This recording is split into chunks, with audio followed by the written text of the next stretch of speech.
It is 13 minutes past 8. If you ever wanted proof that reality TV can change your life, Brett McGregor is it. He won Masterchef, of course. He quit teaching and now pays the bills these days with food. He loves his food, and his new book is called A Taste of Home. And he is with us. Good morning. I last saw you won't remember, but we were down at the World Cup. That's right, the Cloud. Down at the Cloud. Yes. I was claiming I was cooking. Was I cooking? Do you remember? I don't think. Maybe I wasn't cooking. Have you been talking to somebody Were over you the last... cooking? No, I was judging. Oh, you were judging. And was I judging? I was definitely judging because there was a few different people coming in to eat. Maybe we both were. Yeah, but, maybe we were judging. From my recollection, I wasn't too sure if you were cooking. I don't think you were. No, I don't think I was cooking. So at least we can put that on the records and set it straight. And but that was a Canterbury Day actually, from memory, wasn't it? It was promoting and helping Canterbury from where we both are, as it turns out. Although you have deserted and run north, and so you've taken your televisual success, become famous, and scarpered to Auckland. I think it was at the beginning. My wife is a Cantabrian, of course, and so to get a Cantabrian out of Canterbury is not an easy thing to do. But as you said, after the quakes, we kind of it made me think about life and about making sure that in order to continue the things you love, you need to chase that kind of dream. So we decided the best thing to do is to move north, and it has been sensational. Auckland's fantastic. Have you left behind trouble in Christchurch? Yeah, we have. We've still got a house down there, and of course Tracy's family and stuff like that. But we've just heard from Fletcher's last week, actually, about getting our house sorted. So over the next 6 months, hopefully it'll get fixed up for the tenant. So how long have you been waiting? 4 years? Nearly 4 years. Geez, and yours would be one of many Christchurch type stories exactly like that. Absolutely, yeah. I think we were in the middle of, I think, the $10,000 to $70,000 zone. Mm-hmm. So if you were up to $10,000 damage, you got fixed straight away, and if you were over that, then you did. So you got fixed as well. And so we've just waited patiently, and seems to be coming right now.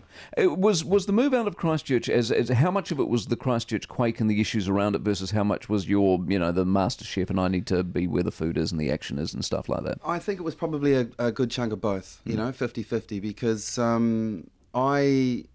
obviously there weren't any restaurants in Christchurch and there was nothing really going on. And so in that sense, I wanted to continue the food thing. So that was probably 50%. But also, I think just getting out of the hassle, it was quite a funny place to be living at the time, the whole city living on a third of the roads and stuff like that. So realistically, I think it was just to get out and to start fresh. And would you defend that in the sense that, of course, at the time there were a lot of people going, you're a traitor, you're a deserter, not you personally, but everybody who left Christchurch, who did it for the right reasons in their world, but, other people who stayed said, hang on a minute, that's not the way we do it. Yeah, I think in a sense, my wife and I both felt that we were deserting to some extent, but in life you get one chance, and if you want to follow your bliss, you've got to do what you can to ensure that it continues, and that was the catalyst, and as I said, it was the best move we've made. Did you enter MasterChef to do what you've done? Was that the overall view, or the fact you won it changed it, and therefore you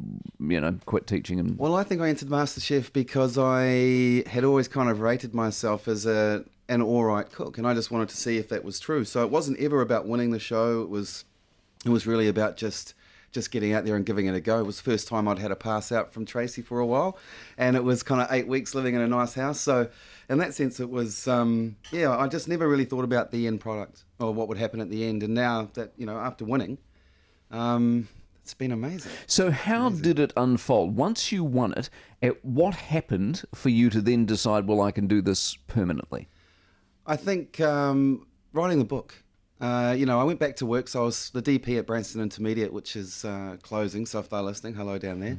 After going back to work, I just kind of weighed things up. Education's a beautiful thing, and I think that's why I went into education, but it's also a really tough industry to work in. It's really stressful, you do really long hours, and I know you get holidays, but it's the only job that I know that you actually go in and work in your holidays. So when you have a job like that, you might be passionate about it, but you're working because it is a job. And when you're doing something you love, it doesn't feel like you're working. And if you don't feel like you're working, you're living. And I think that's the key to life. Okay. So but you've got to, that's one thing to say that, but then you've got to materialise it into something that pays the bills. Absolutely. So it's all very well standing there going, oh, I love my food and I want to make, what happened that allowed you to pay the bills? Who came along? What deal was struck? How many books? Who are you working for? How did you actually cash it up? I would say Progressive for Countdown. After the show, you signed up for one commercial. Right. And that one commercial was with Richard Till. And I can remember walking in and shooting the commercial with him and it taking maybe about 8 minutes. It was one take, and I thought, is this what this is like? Is this really what this business is like? This is fantastic. I can't believe it. And so after that, I think I was quite confident in doing the commercials, and Progressive came along and said, we'd like you to do a few more. And looking back at those commercials now, they were dodgy and I looked terrible and I wasn't good at what I was doing, but it's all a learning curve. And so I think they were the catalyst to ensuring that I had a step up to get into the food industry. Right. But then it's also, I've been taken under the wing by some restaurants. In Auckland at the moment, I'm working closely with Marvel Grill. We do some bits and pieces together. I was the food and wine ambassador for a travel company, so I started taking culinary tours. Right. Random House offered me a contract to write a new book every couple of years, so I snapped that up. And it's just an ongoing thing. You know, I think now I would really love to finish it off and have my own show, travel/food.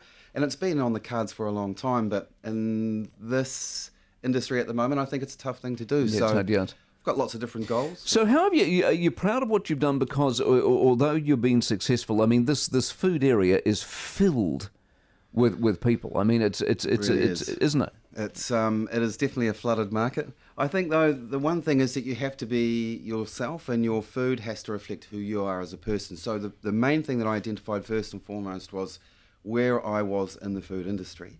And if I want to go fine dining, then I go out and get those legendary chefs to cook me a fine dining meal, and it's an experience. But where I think I am is a self-taught cook that wants middle New Zealand to cook and eat my food. So it's midweek meals, easy, less ingredients, and something that's not going to break the budget. Yeah, exactly. Did you have credibility issues at the beginning, in the sense just because you've won something doesn't make you a legend in the kitchen? Do you know what? I spoke about this last night, and absolutely, I battled with that myself. I think it was you go through the show, you have your ups and downs through the show. Luckily enough, I won, so I came out maybe with some odd feelings of grandeur and maybe thinking I was a bit better than I was.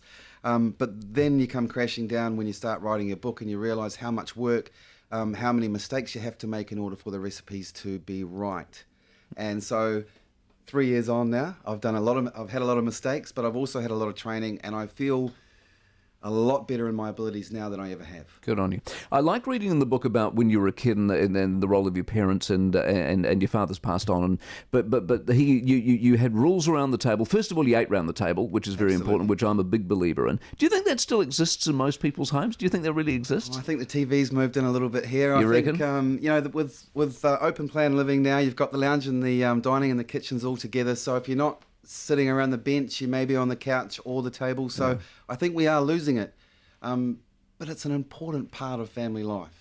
We had great discussions around the table. We had great arguments around the table.